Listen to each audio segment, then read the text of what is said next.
You know that feeling when you're in the middle of a conversation and suddenly you realize you have no idea who's talking, not the other person. You, like your mouth is moving, words are forming, maybe you're even smiling at the right moments, but somewhere deep inside there's this quiet voice asking, is any of this real?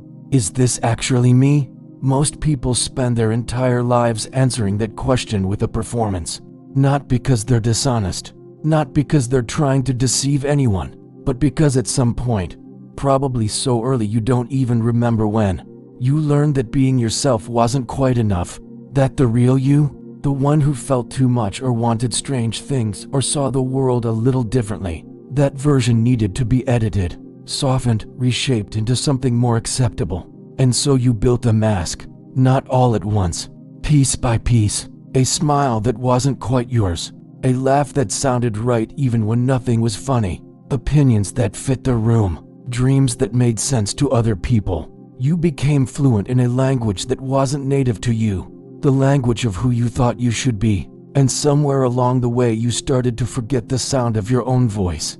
The strange thing about masks is that they work. They get you through the door.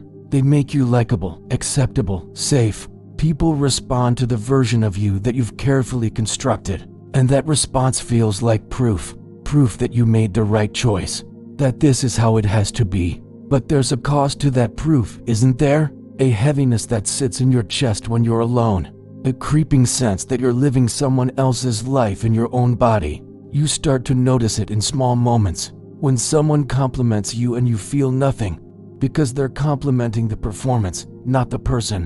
When you achieve something you thought you wanted, and the satisfaction lasts about as long as it takes to post about it. When you're surrounded by people and still feel profoundly, achingly alone, because nobody in that room actually knows you. How could they? You haven't shown them anything real. And here's what makes it so complicated. You can't always tell where the mask ends and you begin anymore. The lines have blurred. You've been performing for so long that you've started to believe your own act. The things you pretend to care about, you actually care about now. Or at least you think you do. The person you pretend to be has thoughts and feelings and a whole inner world. And that world feels real because you're the one experiencing it. But underneath, in a place you rarely let yourself look, there's this persistent, uncomfortable question. If I stopped performing, what would be left?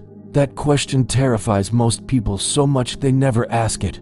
They just keep going, keep performing, keep building the life that makes sense for the character they're playing. And it works, sort of, until it doesn't. Until something cracks, a loss, a failure, a moment of unexpected honesty that slips out before you can stop it. And suddenly you're standing in the wreckage of your own life, looking around at all these things you built, all these relationships you maintained, all these achievements you collected, and you realize, none of this belongs to me.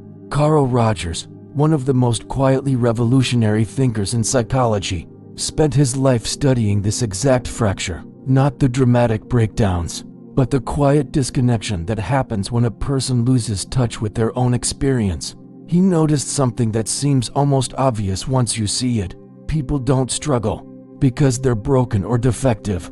They struggle because they're trying to be someone they're not, because at some crucial point in their development, they learned that their authentic experience, their real thoughts and feelings and perceptions weren't acceptable, and so they abandoned themselves, not consciously. Nobody wakes up one day and decides to become a stranger to themselves. It happens gradually. A child expresses excitement and gets told they're too loud. They feel sad and get told to stop being so sensitive. They want something different and get told that's not practical, not realistic, not what people like us do. And slowly, carefully, they learn to monitor themselves, to edit, to perform. They develop what Rogers called conditions of worth, internal rules about what they have to be in order to deserve love, acceptance, belonging. And here's the cruelest part. Those conditions work when you meet them.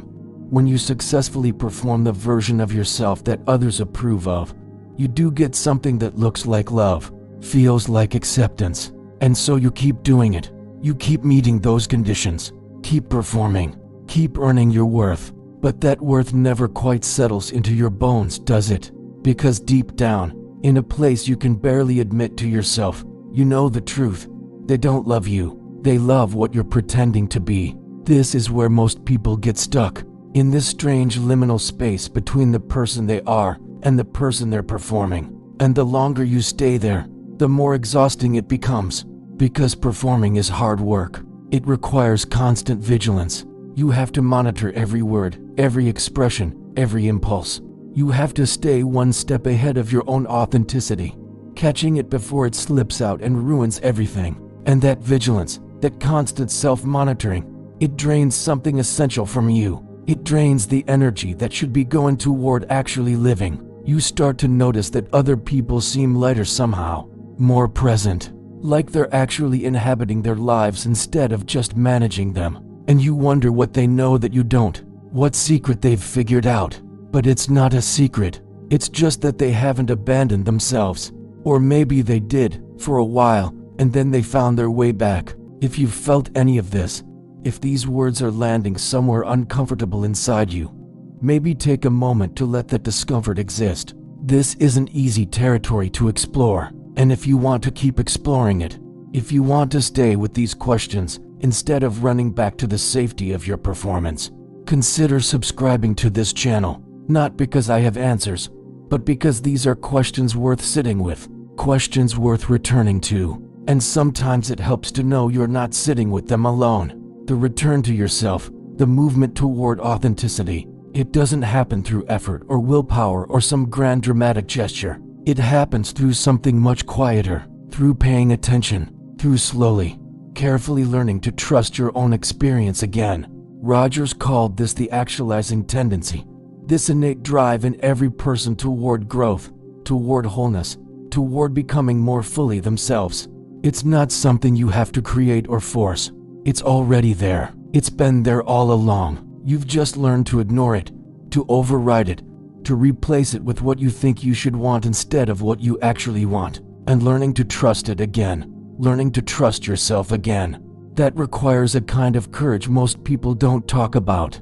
Not the courage to fight or conquer or overcome, but the courage to stop performing, to stop managing everyone's perception of you, to stop trying to be good enough, impressive enough, acceptable enough, to just stop, and in that stopping, to finally hear what's actually going on inside you. At first, what you hear might not make sense. It might contradict everything you've built your life around. You might discover that you don't actually want what you've been chasing, that you don't believe what you've been saying you believe, that the relationships you've invested years in are built on a version of you that doesn't exist. And that's terrifying, because if you admit that, if you let that truth in, everything has to change. But here's what Rogers understood that most people miss, that terror, that feeling of everything falling apart. It's not destruction, it's honesty. It's your real self finally getting a chance to speak. And yes, when it speaks, some things will fall away. Some relationships won't survive your authenticity. Some achievements will lose their meaning. Some parts of your life that looked impressive from the outside will reveal themselves as elaborate structures built on nothing real. But what remains, what stays when you stop performing, that's yours, actually yours. And there's a quality to living from that place, from your actual experience instead of your performed experience, that changes everything. Not in some dramatic, Instagram-worthy way, but in the quiet, ordinary moments. In the way you breathe a little deeper. In the way conversations feel less exhausting because you're not constantly translating yourself. In the way you can finally rest, really rest, because you're not working so hard to be someone you're not. You start to notice that the things you want aren't as complicated as you thought. That your real preferences, your actual values, they're simpler and stranger and more specific than the general, acceptable once you've been performing. You start to feel something that's hard to name. Not happiness exactly, not confidence, but a kind of solidity. Like you're standing on ground that's actually there instead of constantly balancing on what you think other people want to see. And the people around you notice too. Some of them won't like it.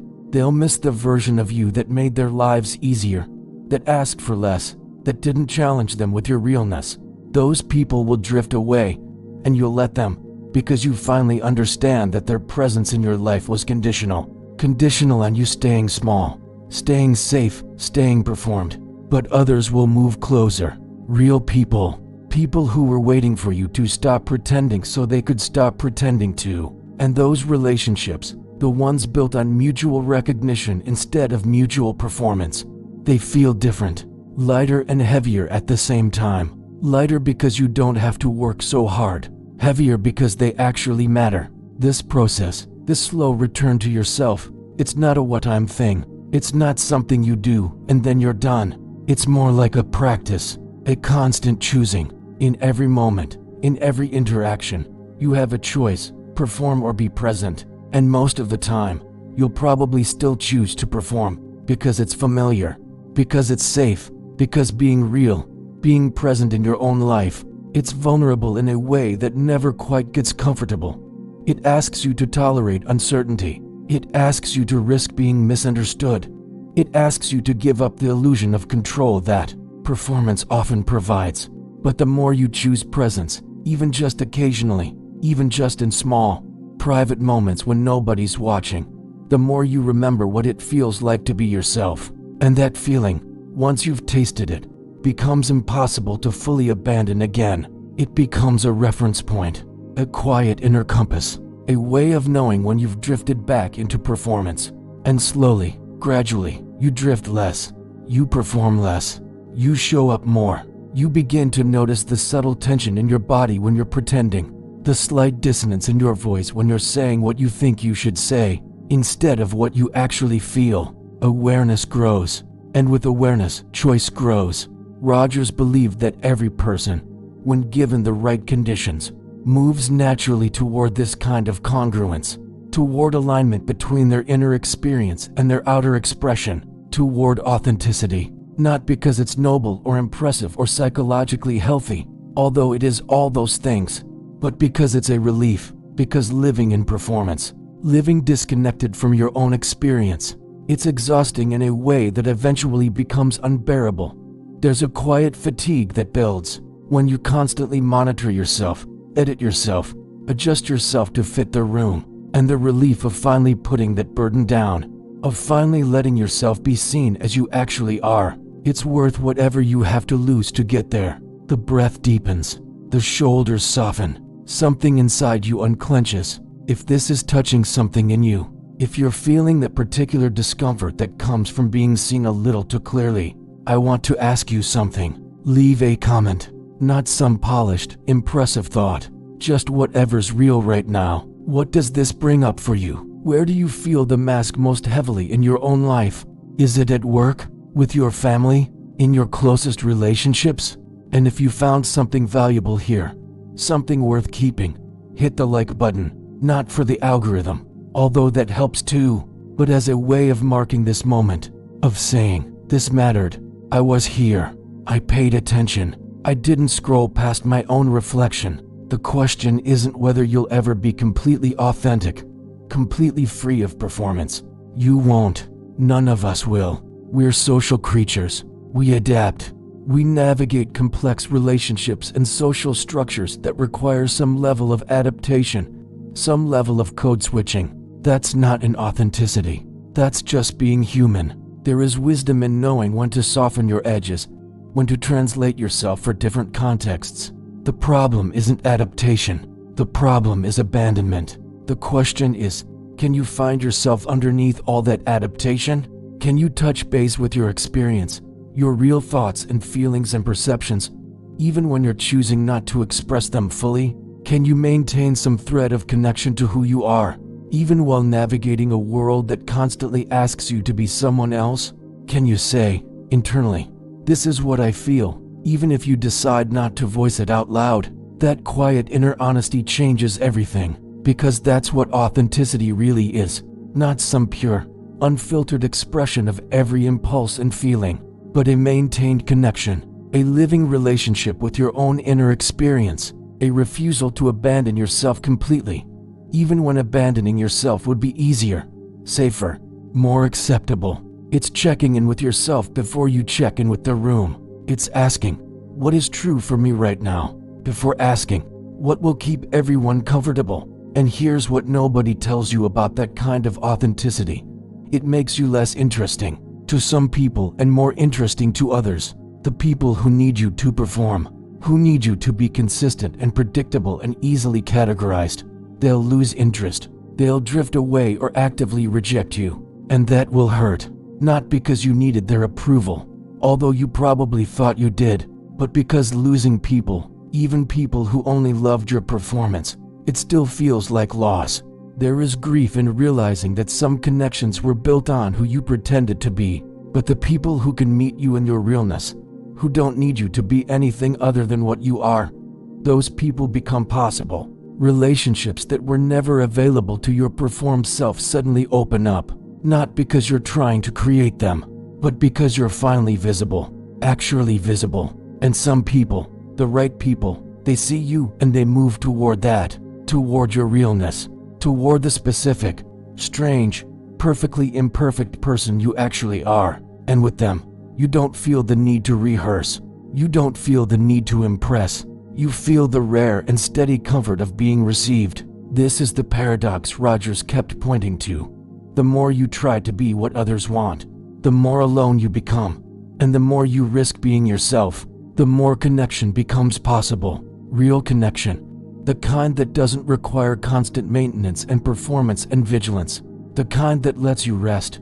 The kind where silence isn't threatening and difference isn't dangerous. So maybe the question isn't how to become more authentic. Maybe it's how to stop working so hard at being inauthentic. How to slowly, carefully, courageously let the mask slip. Not all at once. Not in some dramatic revelation, but in small moments. In honest conversations. In choices that honor your actual experience instead of your performed experience. In the radical, terrifying act of letting yourself be seen. In admitting, I don't know, in saying, that hurt.